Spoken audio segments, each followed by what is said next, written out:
ekizibu kiri walala kiri mu bantu abasengula abantu n'ekifuba. Abantu tebabasengula ku ttaka lya mayiro lyokka n'erya freehold basengulako abantu. Ate era buli alina ettaka alina gwe yaligulako. Muntu aleme kulowooza nti omuntu bw'aba ne kyapa kya mayiro yakifuna bufunyi. Naye ne yakifuna obufunyi talina gwe yakibbako. Ndowooza tulina kutuula tulabe obuzibu buli luddawa mu nsonga zino ez'amataka. Naye nga we buli ti abantu tubadde nabo emyaka nga naffe tetunnazaalibwa, nga waliwo omusenze, waliwo omutaka, nga tuli mu mbeera ey'okutegeeragana.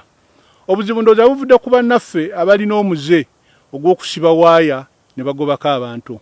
Naye nga kino tekiri ku mataka ga mayiro gokka, kiri ku buli ttaka lyonna we liri ng'abantu balina obusobozi bw'okuba n'omutima ogugobako bannaabwe.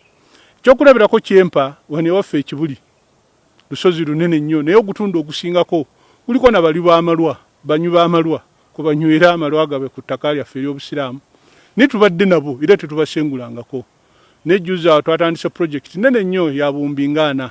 Twadde tulina okubasasula babe nga bannaffe abo bavaako mwoyo mulungi bagende bakole ebyabwe, era ndowooza ab'amawulire bakaliisoliiso tebannabaako kye bagamba nti ekibuli waliyo akavuyo, kubanga abantu basobodde okuteesa nabo ne besasula ne tubasasula. Pulojekiti eno nebanga egenda mu maaso.